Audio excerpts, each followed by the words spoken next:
नमस्कार। आपका अखबार के YouTube चैनल पर आपका स्वागत है। मैं हूं प्रदीप सिंह।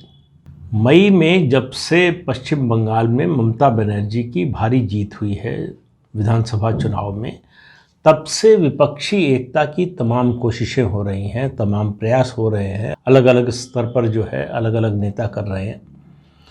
इसमें फोर फ्रंट पर सबसे आगे जो है वो ममता बनर्जी ही है। लेकिन इस बीच में, इन एकता प्रयासों के बीच में दो खबरें आई।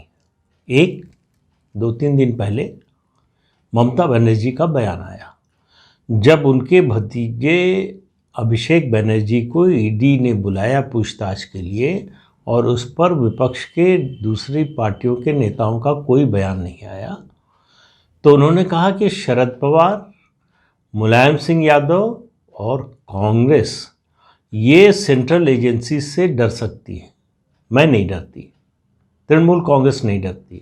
इसका क्या मतलब है?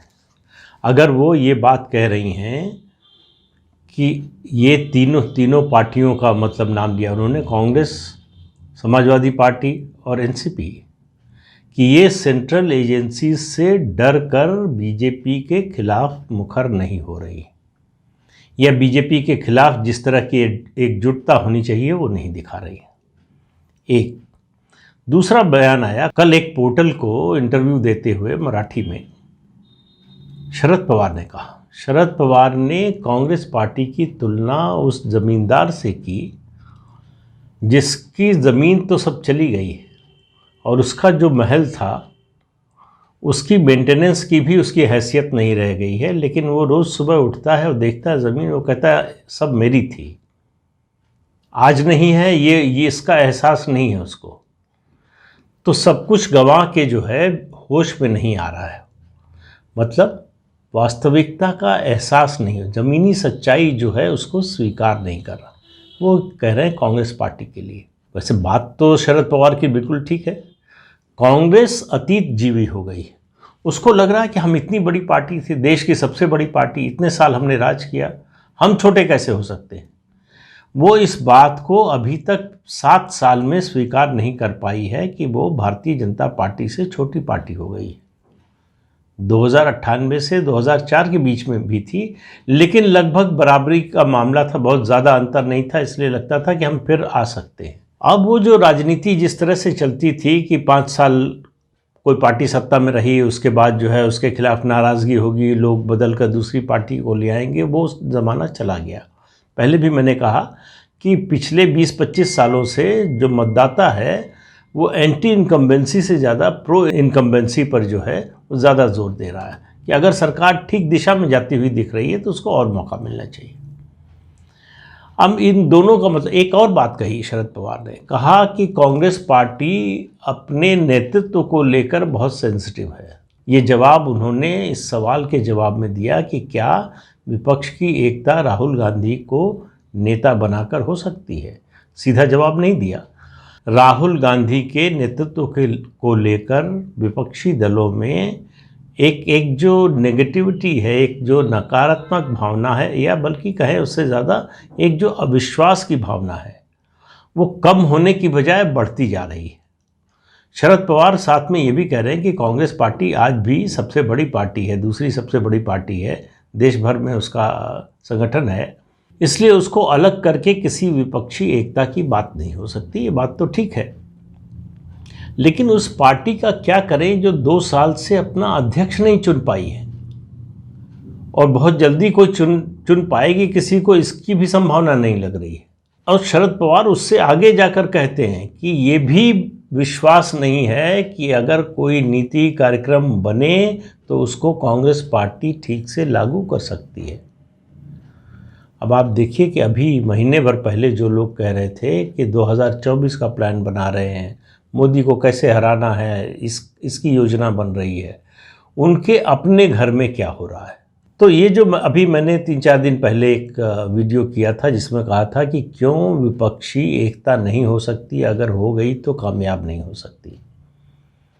अब आप देखिए कांग्रेस से निकले हुए जो नेता हैं वो अच्छा कर रहे हैं। क्यों अच्छा कर रहे हैं? क्योंकि वहाँ लीडरशिप में क्लैरिटी है, वहाँ नीतियों कार्यक्रमों को लेकर स्पष्टता है। कांग्रेस में ऐसा कुछ नहीं है। कांग्रेस की किसी इकाई की बात कर लीजिए आप, हर जगह आपको समस्या दिखाई देगी। और आपको एक खबर बता रहा हूँ कि बहुत जल्दी एक राज्य में कांग्रेस टूटने वाली है। उस पर करूँगा आगे आगे आगे थोड़ा और वो खबर पक जाए तो फिर आपके समक्ष आऊँगा। लेकिन एक राज्य में कांग्रेस टूटने वाली है और उसमें बहुत ज़्यादा दिन नहीं लगने वाले। और ये खबर, ये जानकारी कांग्रेस के नेतृत्व को भी है, लेकिन उसको रोकने के लिए जो किया जाना चाहिए वो करने को तैयार नहीं है। और जो करने को तैयार हैं उससे वो टूट रुकने वाली नहीं है। तो बहुत जल्दी एक और राज्य जो है वो कांग्रेस मुक्त होने जा रहा है।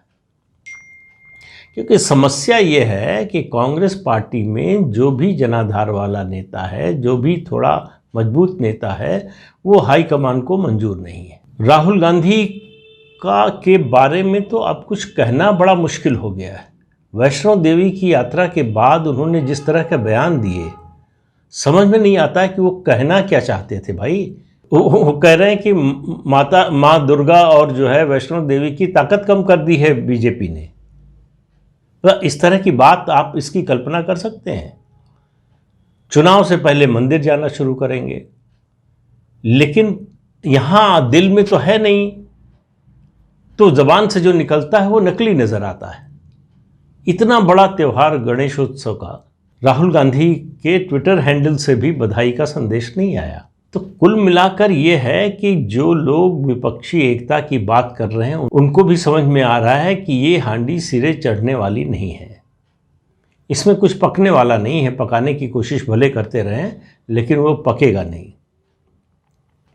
तो इसलिए क्या हो रहा है, सब अपनी अपनी ज़मीन तलाश रहे हैं कि जहाँ हो वहाँ मजबूत हो जाओ, वहाँ बार्गेन कर सको। ममता बनर्जी की दिक्कत यह है कि पश्चिम बंगाल से बाहर उनका कुछ है नहीं।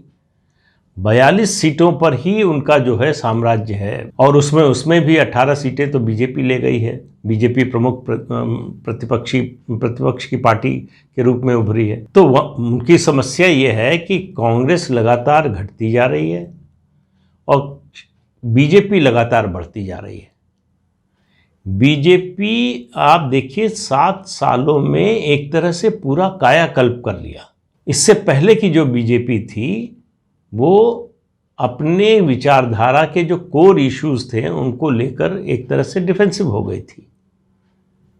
आज की बीजेपी वैसा नहीं है, वो अपने कोर इश्यूज को लेकर आक्रामक है, उन पर कोई समझौता करने को तैयार नहीं है, बल्कि एक एक करके उनको लागू ही किया जा रहा है।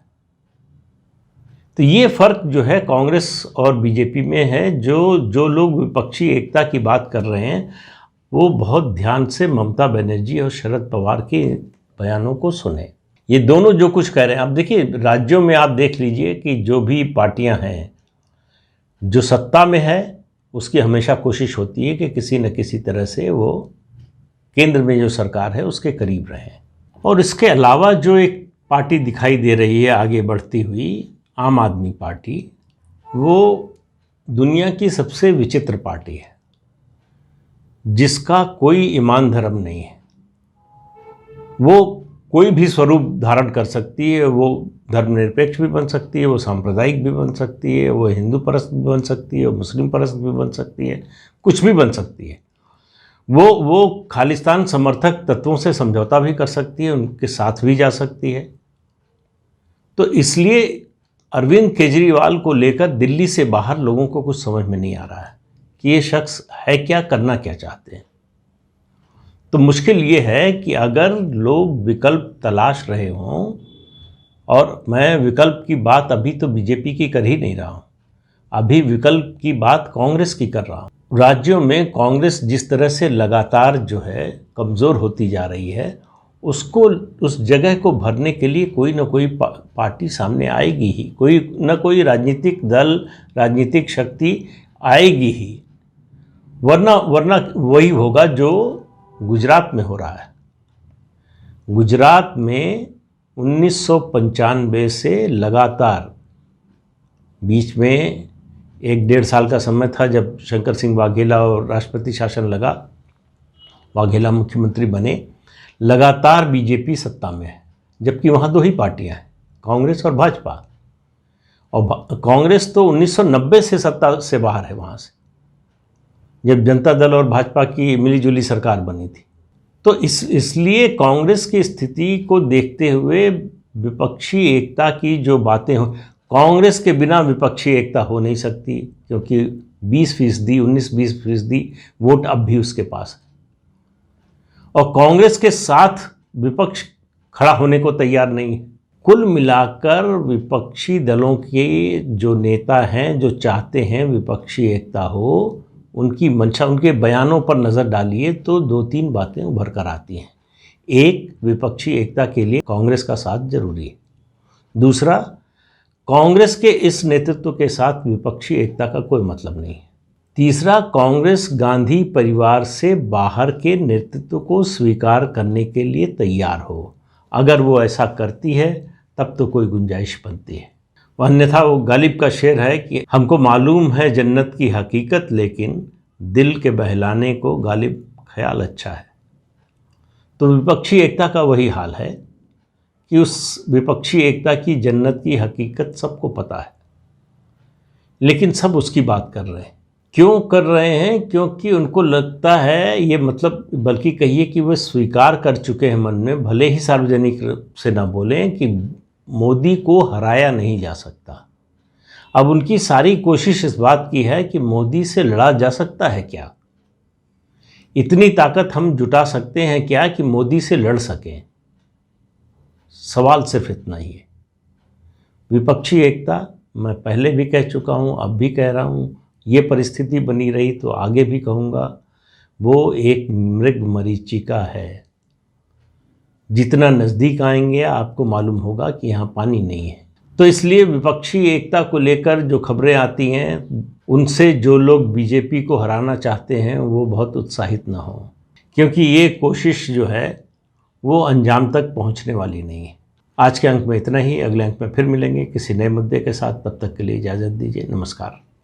जाते जाते आपसे अनुरोध है कि ये चैनल देखिए, शेयर कीजिए, लाइक कीजिए और सब्सक्राइब ज़रूर कीजिए। नमस्कार।